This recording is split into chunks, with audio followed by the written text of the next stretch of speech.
Hey, my friends, we will be right back to the show. But I have a question for you. Are you struggling with the impact of childhood trauma? Well, know that you're not alone. I'm here to let you know that I'm starting a brand new weekly coaching group that includes a year of live coaching, accountability, support, habit and goal setting, and more.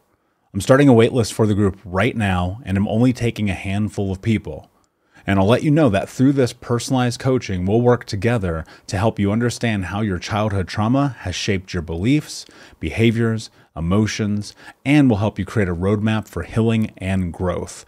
Right now, you can schedule an absolutely free coaching session with me and get put on the wait list if you go to thinkunbroken.com. My friends, it's your time to turn your trauma into triumph, breakdowns into breakthroughs, and become the hero of your own story. And I'm here to support you in doing that. Just go to thinkunbroken.com to register for a free coaching call with me and to get put on the wait list for the brand new weekly coaching program. Hey, my friends, we will be right back to the show. But I have a question for you. Are you struggling with the impact of childhood trauma?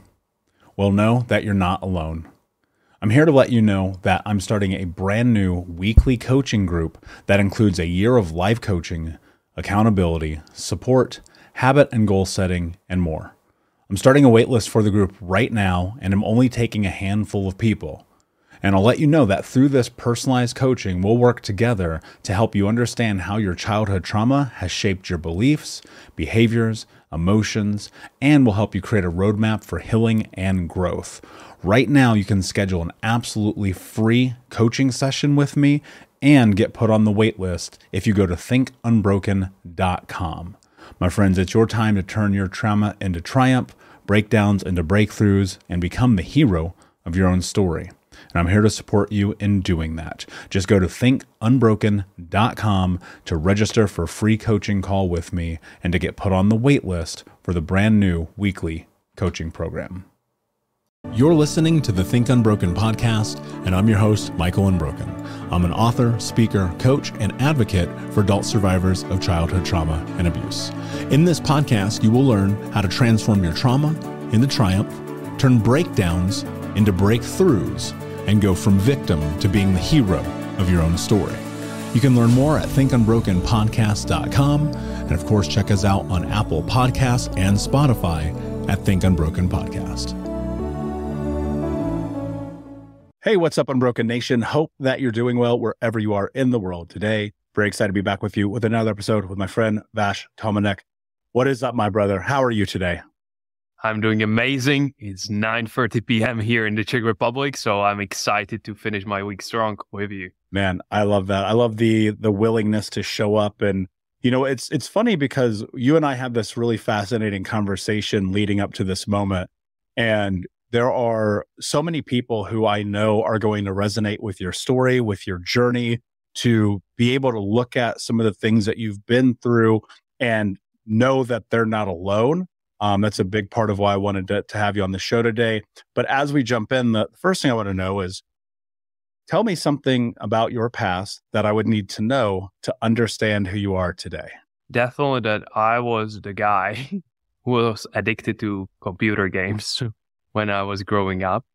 And that definitely kind of could impacted my journey completely. Because I know that always our life is determined by the decisions we make. And I sometimes look back and I ask myself, what if I continue the journey of playing computer games all day, you know, not really doing much for myself, not really going after my goals? Where could I be today? So that's the moment that I look back and I'm like, man, one decision, and I wouldn't be sitting here. Yeah, I resonate with that a lot, actually. And I think that, you know, things like video games, especially really anything that we use to numb ourselves or to hide are things that we do just because of facing the difficulty of the present moment can often feel overwhelming. You know, looking at that being, and you know this too, when you see some research around gaming in countries like South Korea and Japan and China, like people are playing, like literally dying playing video games. Yes. You know, they're losing their families, their money, they're going into massive debt. but it's not the video games. And obviously that's not the conversation we're having today. It's just that thing that we find that helps us feel better about life, even though it's actually taking away from us. So as you go back, you look at that, for me as a kid, when I got heavy into gaming, it was like, I'm running, right? What do you think that you were either trying to avoid or stay away from or keep a barrier from? Was it, were your goals too big? Were they too scary? Like what was happening in your life in that period? Yeah, I believe people who do these things is just to escape the reality, right? Because in the virtual game, you can be anyone. And I tell people that the life is the best virtual game because you can literally be anyone and achieve anything here in life. But back then I was escaping, and the main thing I was escaping was fear, Michael. It was fear of being rejected by potential customers. It was fear of not being good enough. What if I'm just this imposter guy? I had fear of how good my English is because English is not my first language. And when I started, it wasn't good at all. And this fear was just so overwhelming, so crippling that it was easier to play video games. It was easier to get the dopamine from that way rather than going after my goals and kind of facing rejection or facing potential failure. Yeah. Well, it's that funny thing. You mentioned dopamine, and it's like, we're all having this biological experience, right? We're all chasing the feelings that are good and trying to avoid the feelings that are negative, right? Or maybe indifferent. And I think one of the very difficult parts of it is like we sit here and we look at our lives and it's like, I want to reach these goals. I want to create success. I want to have whatever that thing is. Because obviously it's different for everyone. Like your definition of success and my definition of success are two vastly different things, right? But when you're facing that reality, because English is your second language, you have fear about your goals and your ambitions. You have a lot of reasons why you shouldn't be successful or you shouldn't have the life that you want to have. How do you find the space to be like, I need this, I want this, I'm going to earn it? Like, what is the transition from kind of being in your way to creating the life that you have now? Yes. For me, there was like big switching point or turning point. To take you a little bit back. So I'm from the Czech Republic. Nobody in my family is an entrepreneur. Czech Republic is not the wealthiest country. So I've never been exposed to wealth. I've never been exposed to entrepreneurship. And I decided to go to university in England. So I was kind of away from my home, away from back then my girlfriend. So I was very lonely, and I was having this dream that one day I want to have my own business. I want to just go after the goals I had in my mind, but these fears were crippling me. But then came a point where I was delivering food for Uber Eats. That's my last job. And I believe that's what makes my story interesting because I hadn't had any experience. I wasn't born rich or these things. So for me, it was the turning point happened when I was delivering food every day on my bike. And then I met few people who are in their 30s, 40s. And I just saw, Michael, how they are suffering because they couldn't provide for their families what they wanted. They couldn't spend as much time as what they wanted with them. They couldn't take them to nice holidays. They couldn't buy them what they wanted. And I just saw the pain in their eyes. And in that moment, it was like somebody just burned fire inside of me. It was almost like, no, something needs to change right now. And almost this quote unquote painful moment showed me, okay, the reality I live right now or the future I could create if I continue this way is not funny. It's not nice. It's not something I want to have.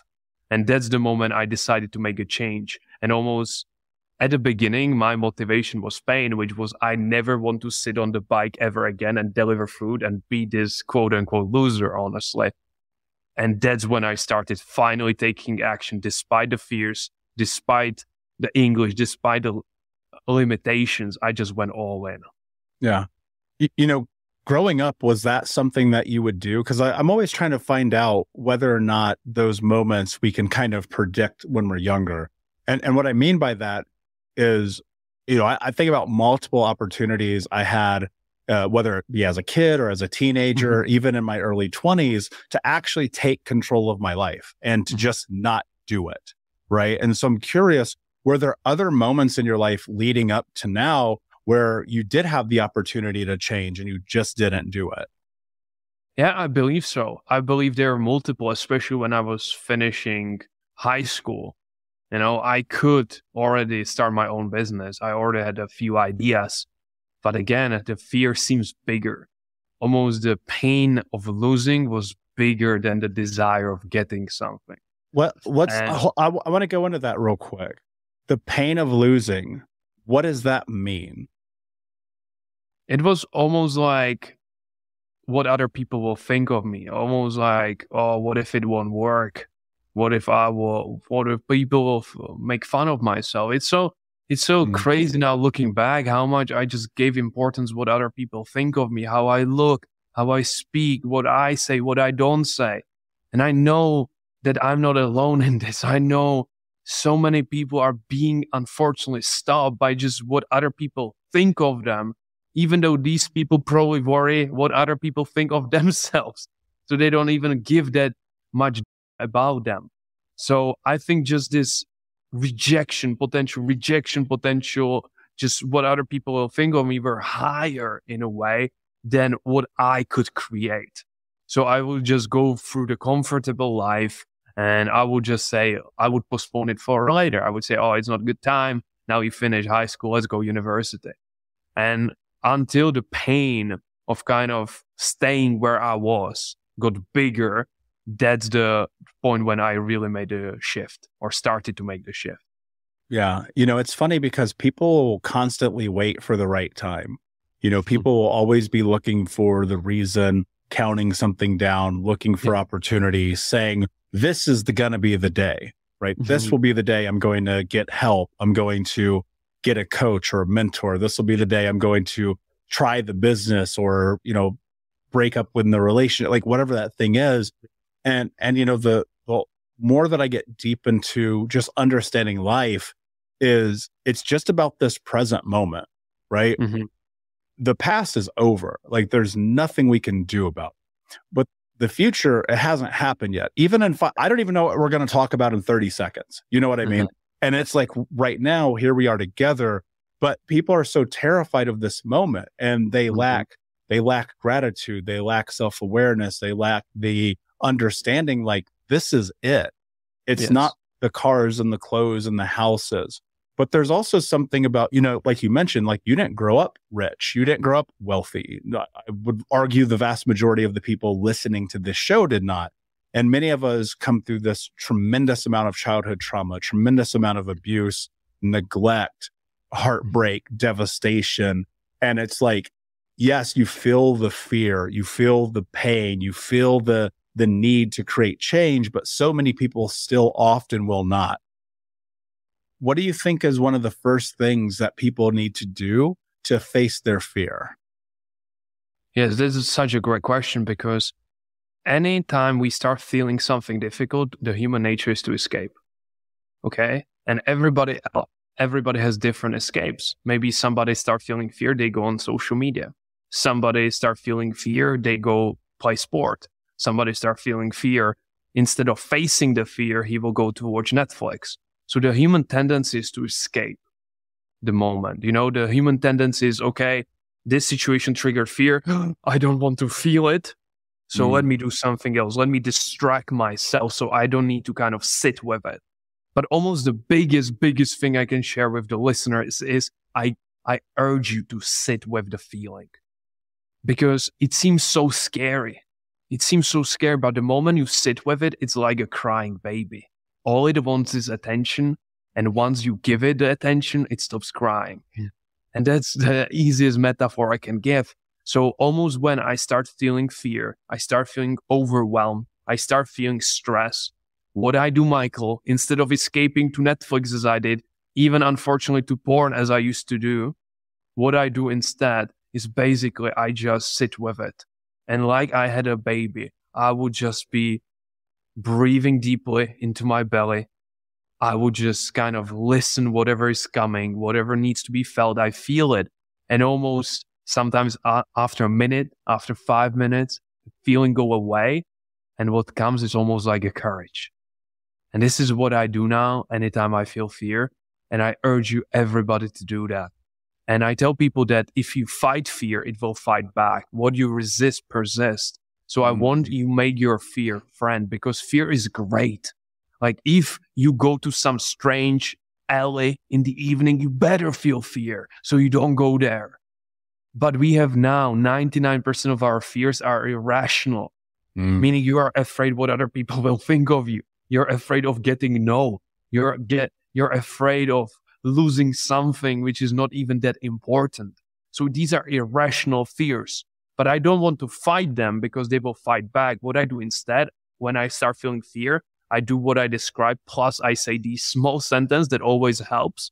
And I just say, hey, fear, welcome back. And thank you for coming back. Thank you for protecting me. I know you have my best interest at heart and you just try to serve me. But this situation, I've got this. So just go sit on the bench and watch me, how I will pull it off. And even though it might sound funny, if you do it, I guarantee that you will pursue whatever it is with more confidence, with more courage than if you start escaping the fear and you won't kind of face it front off. Yeah, that level of discomfort that we feel is necessary for growth, right? And I think that we'd be hard pressed to sit here and give everybody the 5 steps, right? Because at this point, we're, over 600 episodes of this show. We've talked about all the ways someone's changed their life. What I'm curious about, and because I know your story, I want to go deeper into something, because you and I had this really fascinating conversation about heartbreak, right? And there is something about the journey of heartbreak and loss, especially in relationships, that can actually elicit a tremendous amount of fear in this way that keeps people stuck, where you're talking about 20 years later, they're still stuck. They haven't moved on. They haven't gone another date. They haven't pursued their dreams. They haven't pursued their ambitions. The pain of that moment of stuckness has produced so much fear that now they're paralyzed. And what you just said, like in an analytical sense, makes a lot of sense, right? Because you're sitting here, you're looking at it, you're like, okay, cool. Thanks, fear. Go sit on the bench. I got it. Blah, blah, blah. But there's also the reality, right? And I know that you had this massive, massive heartbreak. And I want you to talk about that, because I think it's important, because I don't want people to perceive you as, oh, this guy faces his fear, so life is good. It's like, yes, and this dude's been through some also. Yes, 100%. Because I believe, as you said, Michael, so many people get caught up in the story, and you meet them 20 years later and they're still caught up in the story. And what I believe, the story gives them excuse from changing. Because yes, change is difficult. Change is scary. Why? Because it's unknown. Any change is unknown. And if we look at evolution, if I have 2 paths, one is known, one is unknown, of course I'm going to choose the known path, because that's less dangerous. So from evolution, change is always uncomfortable. Change is always scary. That's why people make excuses, or create, in this case, stories to excuse themselves from changing. So they use the old relationship, the old job, the old boss, the old trauma as an excuse from changing. And what was it for me was this. Imagine that I'm living 2,000 miles away from, back then, my girlfriend studying. So every time I'm leaving her to go back to university, I'm like seeing her crying. I want to cry. And I'm like, man, I want to make this business work so I can have this freedom to be with her, provide for her the life I want. So that was giving me fuel as well. So I'm working on my business. I'm consistent. I'm getting no after no after no after no. And then what started happening, I start getting yes. I start achieving my goals. I start becoming really, really close to my goals, and I achieve them. And the moment I achieve my biggest goal, we break up. So in that moment, I know what could happen. In that moment, I could connect. The moment I get successful, something bad happens and I could sabotage my success. And now we wouldn't have this conversation, because I would be in a very different position. So that was for me it was like such a challenge back then, because I was pursuing something so badly to give or create a life for both of us. And the moment I hit it, we break. So in that moment, I was devastated. I was I felt the tendency. That was the words. I felt the tendency to sabotage it. I felt the tendency to stop doing the actions that made me successful. I stopped doing the behaviors or the habits that got me where I was. And I felt the tendency, and that was the moment that I had to make a decision that I need to change this. I cannot use the story. I cannot use the past to determine my future.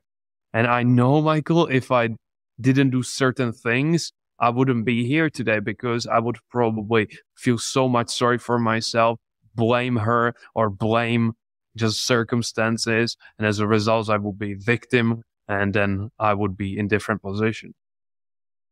How much of that, like, where does that come from for you? For me, having, whether it be in a relationship or a business partnership or family, I've had those moments. I have self-sabotaged better than anyone you can imagine. I mean, I've destroyed businesses, relationships, friendships, careers, my own health, my wealth. I've put myself in so many dire circumstances because of not being able to recognize it. And I think so much of it is self-awareness, right? And the willingness, like you said, to sit in it. But in the sitting in it, like, this is where it gets tricky, because like you said, if you would have went a different path, you may not be here. And I think that most people, when they get into that space of self-awareness, maybe for the first time they're sitting in meditation, or maybe they're starting to journal, they have a coach, they have a therapist. I think by default, most people start with beating themselves up, with saying, this is my fault, I'm a loser, I suck, this always happens to me. But you talk about that as a paradigm shift. You're looking at your life and going, actually, I don't want to self-sabotage this time. I don't want to destroy this. How do you actually get to that place? And what did that look like for you? What were you personally doing to avoid going back down that path again? Yes. For me, the biggest thing was meditation. Why? Not because I got enlightened. No, I use meditation to just, in a simplest form, to observe my thoughts and almost create space between, we could see, the awareness or the observer, quote unquote, and the thoughts I was generating. And the meditation allowed me always to create a space. So when the thoughts started happening, why did she do it to me? Or, oh, I could do this differently. All I did, I observe it. A lot of people chase the thoughts. They make them bigger. So the thought begins, why did she do it? And now the voice starts to have some arguments in the head, right? Like, yeah, I don't know why she did it. Maybe I could do this differently. Oh, if I could go back, I would do this. And the whole head is going kind of crazy, and your downward spiral going down because you're just making it bigger and bigger, and you're feeling worse and worse. But what I did instead, when the thought arises, I only observe it like a passing car. I just let it pass. And then what happened? For 5 minutes, it was good. And another thought, I would let it pass. But what was happening, I was basically creating a space through meditation between me, or the observer, we could say, and the thoughts that were being generated. And I decided not to encourage those limiting thoughts, because that's how people drive themselves crazy. It's not the situation that happens, it's your thoughts about the situation. True. Because when I met my current girlfriend, what did I say? Oh, I am so happy I broke with the past one, because this one is much better. So we always then look back usually on the situation, and we are happy it happened. But in that moment, it's harder to do, of course. But basically, the situation, I tell people, is neutral. Because there could be 5 people observing the same situation. And one guy could say, that's amazing, that's a blessing. One guy could say, that's a disaster. One guy could be totally neutral. Situations are neutral. What's not neutral is the head talking about it. But I realize that the head could talk, but I don't need to encourage it. I don't need to put energy in it. And that helped me tremendously to just observe how crazy thoughts the mind was generated. And I'm the guy who can decide not to invest energy in that. that space of like making meaning is the place where I think people succeed and then they fail. Because in that space is where you get to determine, it's exactly what you're saying. Like you have the ability to determine how you feel about this situation.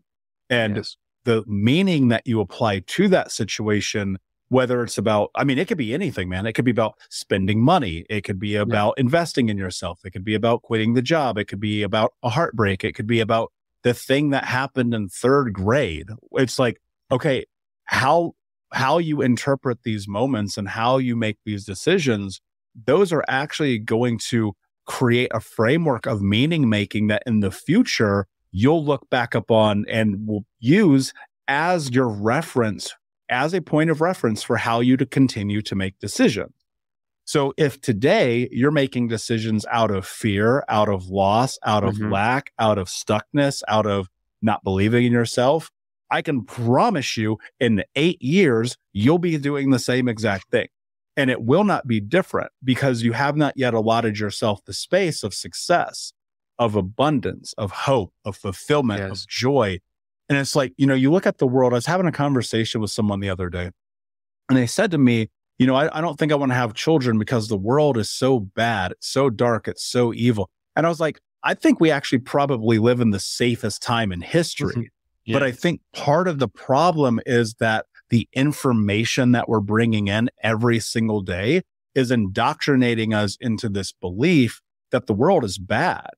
I'm not saying people don't do things that are horrible because they do. I mean, that's why I created Think Unbroken. I want to give people the space to understand the horrible things, don't have to control them.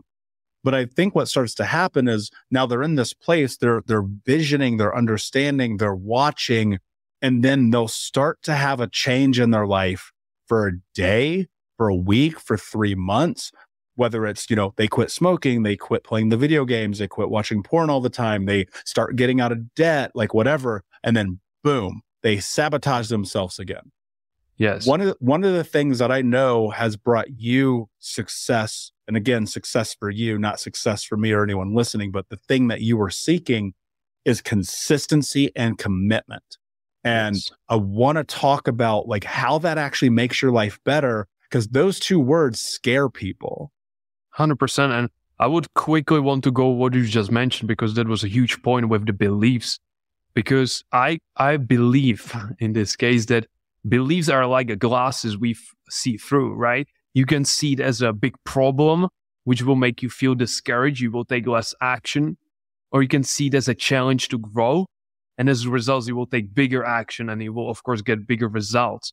So our beliefs are just had such an influence on our perception, how we perceive the world. Because if I, let's say, every time I go on vacation, a client leaves me, sooner or later, I will start believing that I can't go to vacations, you know, and people will create this entirely new world just based on some false beliefs. So I just wanted to kind of mention that because that was a huge point you've made. And regarding the commitment and consistency, we'll be right back to the show. But before we do, I want to tell you about today's sponsor, factormills.com, where if you go to factormills.com/unbroken50 and use the code unbroken50, you can get 50% off your first order. That's factormills.com/unbroken50. If you're like me and you are a person who is busy trying to create a life, heal, work on their health, wealth, and relationships, and not to mention deal with the day-to-days of normal life, you do not have time to be going to the grocery store and trying to figure out what you're going to cook every single day of the week. In fact, one time I did the math and I realized I was spending over 15 hours a week at the grocery store and cooking. When I added Factor, I got to use that time for myself, for my family, for my friends, for my community, and for my business. And so if you're in the place where you need some more support in the kitchen, head to factormills.com/unbroken50 and use the code unbroken50 to get 50% off. Since big words, because the difference is between are you interested or are you committed? A lot of people I speak with, they're just interested in having nice house, nice car, great family. They're interested in having their own business.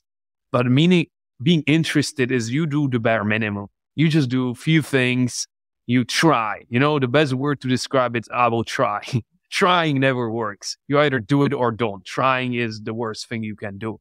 And commitment to me, I do whatever it takes. If there is an obstacle, I will go over, I will go under, I will go around it, whatever it takes to make it happen. And that happened to me going back to the Uber Eats days when I met these older guys not making the money they wanted to make and not having the life they wanted to have.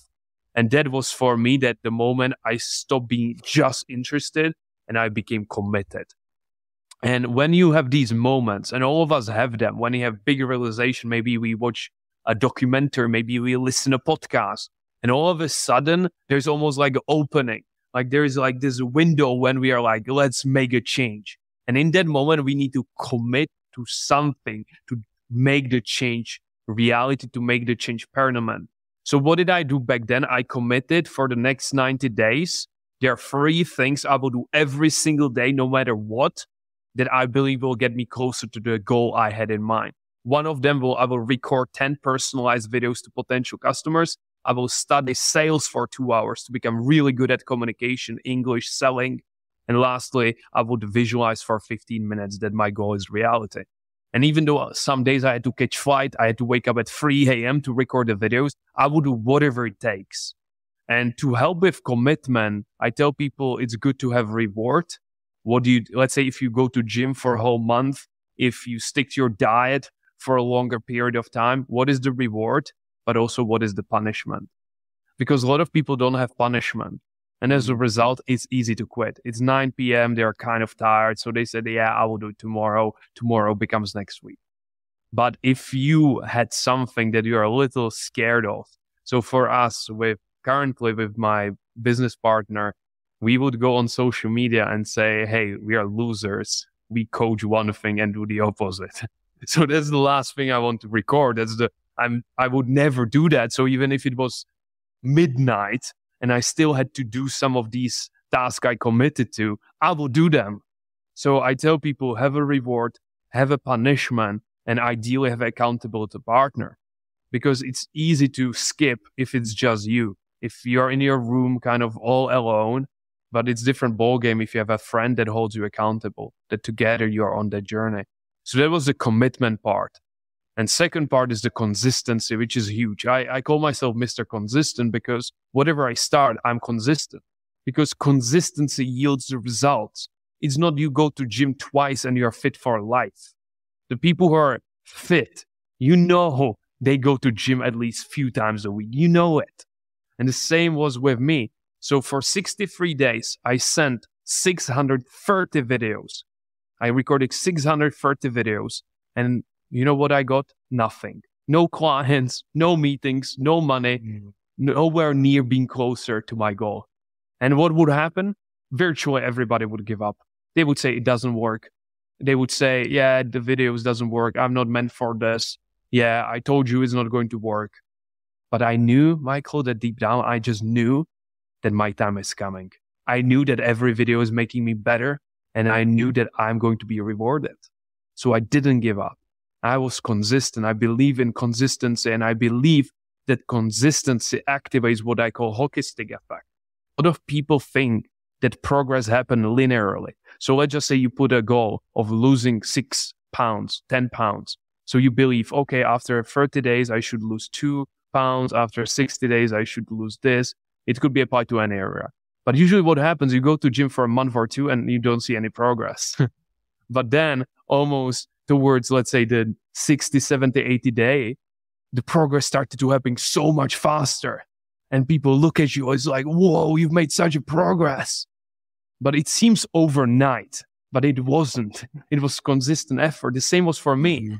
My goal was to hit $10,000 a month with my business. For 63 days, I'm in zero. So nothing. People would expect to be at 2K, 5K by then. So they get discouraged and they would quit because they weren't there.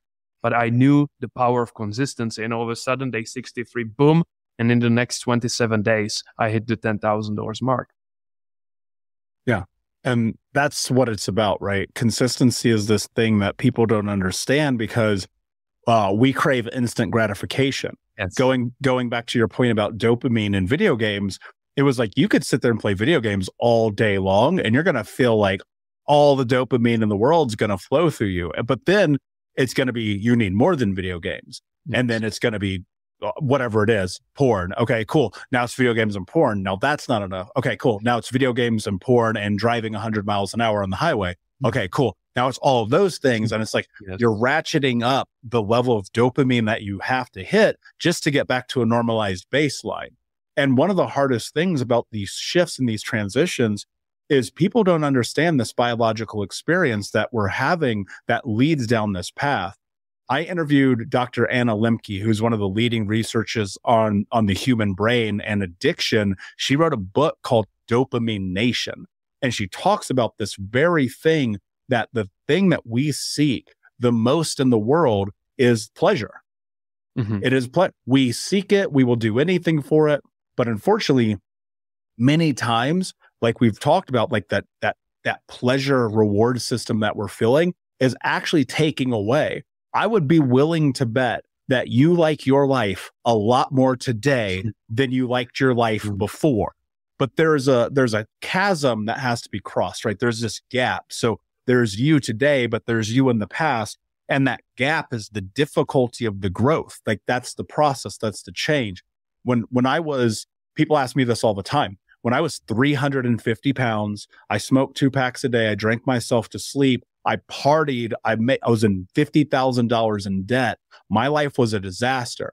I can promise you, dude, I am so much more happy today, right? But it was commitment, consistency. I use a third word, connection.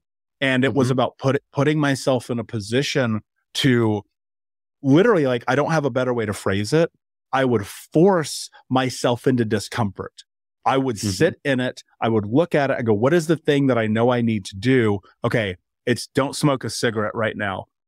I really want a cigarette right now, right? Because I'm now programmed. I'm wired. I'm addicted. The dopamine, the serotonin, the epinephrine that comes, I'm like, give it to me. Give it all to me. And I remember the moment I quit smoking forever I was like, what if I stopped looking at this as I'm losing this habit? I'm losing this thing that makes me feel good. Right. And I go, what do I actually get by quitting this? Well, I get to be healthier. I get to reduce my risk of cancer. I get to have people actually want to kiss me because my breath doesn't smell like, right. And so it's like sometimes you have to remember, you have to seek the positive. But to get the positive, like I truly believe you do have to go into pain. You have to go into suffering. Now, look, suffering by its definition means to be in discomfort. Suffering doesn't necessarily mean a physical, mental, or emotional torment. It just means, how do you do sometimes suffering is not smoking the cigarette, right? Yeah. But also sometimes suffering is, how are you going to go into the deepest depths of your soul to figure out who you are? I know a handful of people in my life who have done the thing I'm about to ask you about. Arguably, it is one of the most intense things a human being can ever do. I've done it, but not at the scale to which you have. And so I want you to talk about the change in your life that came from your 7-day darkness meditation. Yes, that's such a great question because yes, exactly as you said, it's what do you link pleasure to, right? So if you link pleasure to playing video games, lying on a couch, it will be hard to go and enjoy reading a book or enjoy a challenge because you are getting this pleasure from these different sources. And especially nowadays, we are so connected. I run 3 businesses, so I'm basically online, not the whole day, but basically every day, let's say. So I decided, because I'm very interested in meditation, very interested in basically going within, because I believe there is a lot of answers that come from it. There is a lot of wisdom within all of us. So I decided to commit to 7 days darknet retreat. And again, what did I feel? I felt scary because I was never 7 days offline. I was never 7 days in complete darkness, and I was doing it with no food. And I've never fasted more than 2 days. So all of a sudden I was fasting 7 days, complete darkness, nobody there with me, no devices, no light. And so what happened is it was life-changing these 7 days because first of all, I realized that phone, social media is just easy escape. but I wasn't craving it at all. I wasn't like, oh my goodness, I wish I could go on Instagram. It was just easy escape that we go to because we don't know how to sit with ourselves. So the moment a friend goes toilet, we grab unconsciously the phone, do some random stuff, and then the friend comes back because we can't even spend a minute with ourselves. And a lot of people throw away the concept self-love. And I tell them, how can you love yourself if you don't spend time with yourself? Mm. You know, Powerful. because imagine that I started dating a girl and I told her, hey, by the way, we'll spend 5 minutes a day together. We are not going to have incredible relationship. And that's how most people live. They might say, oh, but I was with myself, but there was TV. You know, there was computer, there was your phone. So you've never spent time in your energy, maybe reflecting, maybe pondering between, maybe just being present. And so in the darkness, I had the time to spend time with myself, to get to know myself, truly knowing my desires, knowing my maybe vices, you know, knowing what drives me, what doesn't drive me, what I enjoy, what I don't enjoy. And it was such a deep, deep journey. And I realized this, Michael, because I was meditating a lot. I was so happy.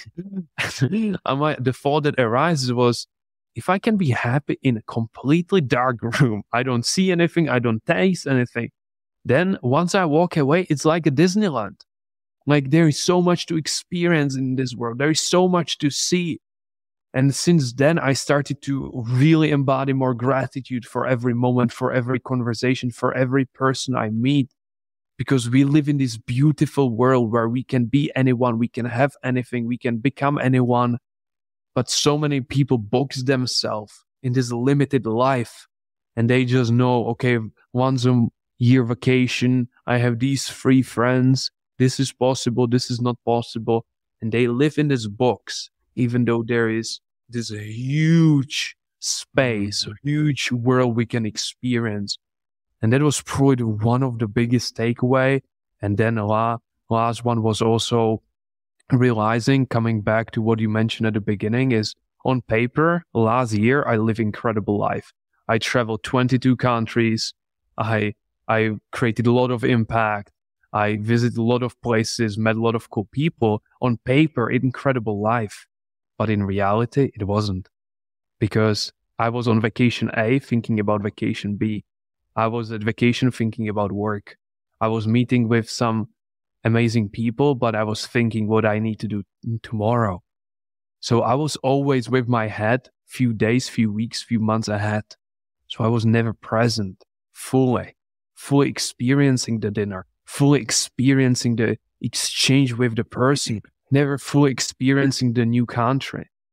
And that's what I believe is missing for many people, is really truly experiencing the moment right now, because that's all we have. Nobody knows if we cross or if we wake up tomorrow. Honestly, nobody knows.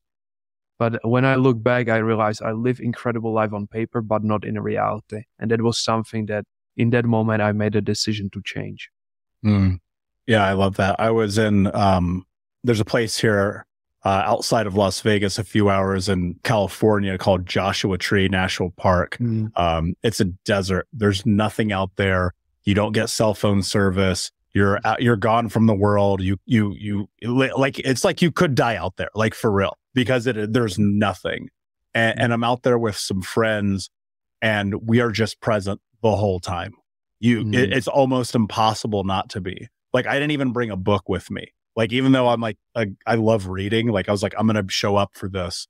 I did bring my journal. That's an important part of my life. But outside of that, no phones, no books, nothing. And we were just there together, being in life, exploring the desert, walking around, climbing on rocks, doing all these things. And it's like, how do you bring that into your everyday?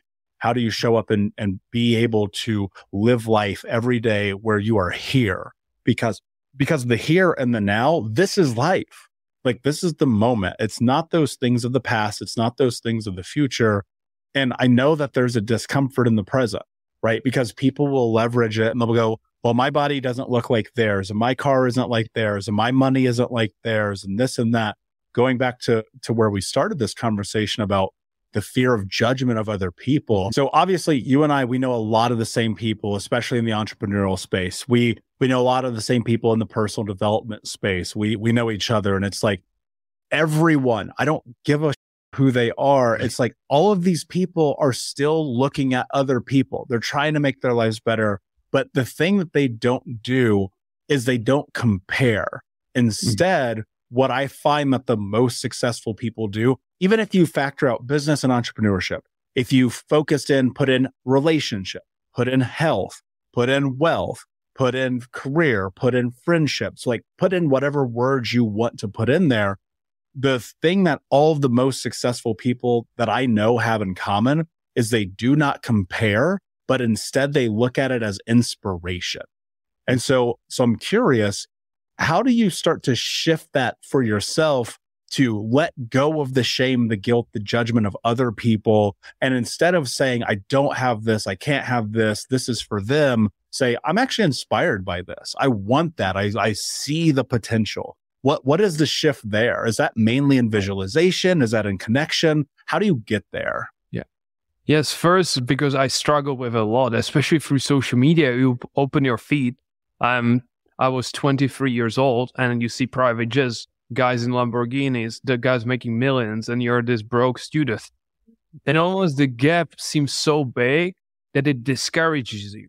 Let's say if I am broke and somebody's making $2,000 a month, I might get inspired back then because it's more achievable. But the thing is, I believe that most people, there's such a bad gap between the life they have and comparing to somebody who is million miles away from them. And for me, I had to make it ridiculous to compare. I told myself, Vash, comparing yourself to others is stupid. I just really said it's stupid because nobody had the same upbringing.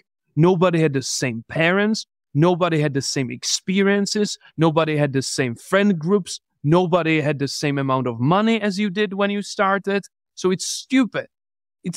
I make it so ridiculous that I said, it's like comparing what is faster, your car or iPhone. You can't compare these two things. And the same is here because you compare two things that have nothing in common. So the only person who has something in common with you is who? You. So the only body I compare myself nowadays is me. Meaning, if I'm better this year than last year, I'm winning. If I'm better in whatever area I'm focusing on this month than last month, I'm winning. The only time I ponder and think about myself, what to change, is when I'm worse than I was. And that's kind of something I really focus on. And then when I made it so ridiculous, it was easier to kind of not compare myself. And I started to use this phrase, which I say, if he could do it, I could do it too. So I use it as a confirmation it's possible. It's like the 4-minute mile with Roger Bannister. Once he did the first time 4-minute mile, many people started breaking the 4-minute mile as well because they saw he did it, so it's possible. So I rather use it like evidence for new belief because belief needs evidence. So my belief is, let's say, it's possible to fly private jet. And now I look at all the people saying, he could do it, he could do it, he could do it. If they could do it, I can do it too. And that's how I shifted it from comparing, feeling discouraged, to rather feeling inspired, what's possible, and what I can personally do. I love that. I want to go into visualization as we start to head off here, because I think that this is such an important element. Yes. 3 years ago now, I won an investment from Grant Cardone, and I was speaking in front of a group of 10,000 people. It was gigantic, right? And after, I had dozens of people be like, how did you do that? How did you do that? How did you? And I was like, I already saw it. I saw it 10,000 times. I saw it in every little extra moment of the day. I saw it in my practice. I saw it in my meditation. I saw it by putting myself in the room, feeling the feelings, smelling the smells, getting and most importantly, them saying you won, right?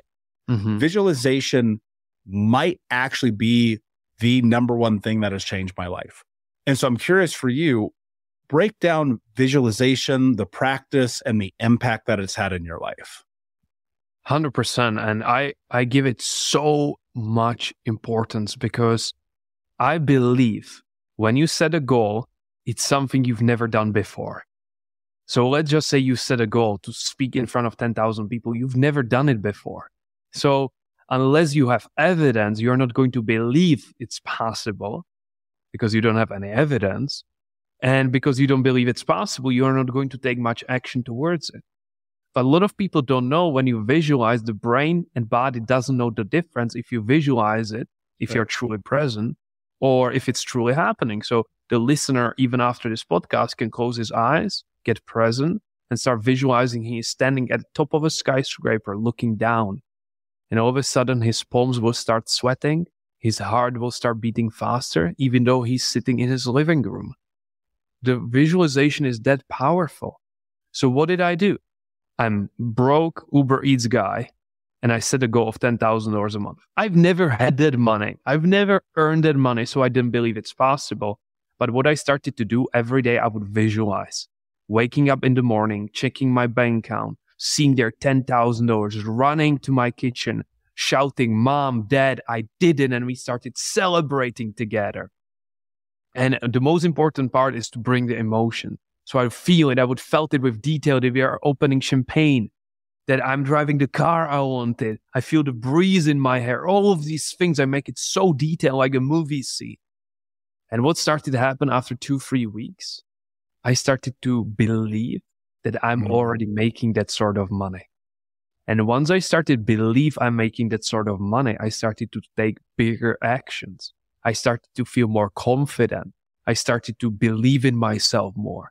And the same is for anything. If I wanted to now, let's say, speak in 10,000 people, I would start visualizing it as you did in detail. And as a result, I would maybe feel more confident to message certain people if I can speak at their conferences. Or I would hold my body differently because I would feel like I'm already this guy. So visualization, and hands down, the single most important tool anybody can use. That's why every Olympic team use visualization. They know it. But in business, not that many people are using it yet. Or in personal situations. Even somebody might be afraid to speak up or to speak to strange girls or women they would love to speak to. You could visualize it over and over again, feeling the fear, but doing it anyway, feeling the fear, doing it anyway. And then after a few repetitions, what will happen? It will be easier to approach strange women and just speak to them. Yeah. And that applies to everything. I mean, dating, relationships, career, family, friends, visualization, because again, your brain doesn't know truth from fiction. It's like, why would you not want to create the greatest opportunity possible in front of you?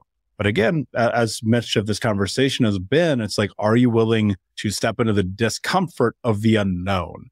My friend, this has been an incredible conversation. Before I ask you my last question, tell everyone where they can find you. Yes, first of all, thank you for having me, Michael. So if anybody has any question, just find me either on Instagram, where I'm Vash, VASH_Tomanec.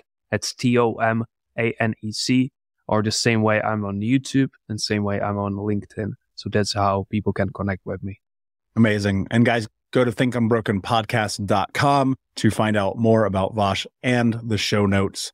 Thinkunbrokenpodcast.com. My friend, my last question for you. What does it mean to you to be unbroken? To me, it means this. You can put any challenge in front of me. You put in front of me any difficulty, but I will become stronger because of it. So at the end of the day, I will thank you. So to me, that's unbroken. It's the mentality that nothing is going to stop me because I know that everything that is happening for me, that is put in front of me, is for my benefit. Even though in the moment it doesn't seem like, I will use it to my advantage because I truly believe that we've been put here to kind of see where our ceiling is, to maximize our potential. And I believe we wouldn't maximize our potential if we gave up on the first obstacle or few things that could break us. Could not say it better myself. Thank you so much for being here, my friend. Unbroken Nation, thank you for listening. Please like, comment, share, tell a friend, And remember, every time that you do, you're helping us end generational trauma, turn traumas into triumphs, breakdowns into breakthroughs, and helping other people just like you become the hero of your own story. And until next time, my friends, be unbroken. I'll see ya. Thank you so much for listening to Think Unbroken. Please share this episode with someone who could use it and help us move forward in our mission of ending generational trauma in our lifetime. And if you would, please take 5 seconds to pop on iTunes or Spotify, hit that 5-star, leave a review, and you can also reach out to us on social at Michael Unbroken or at Think Unbroken.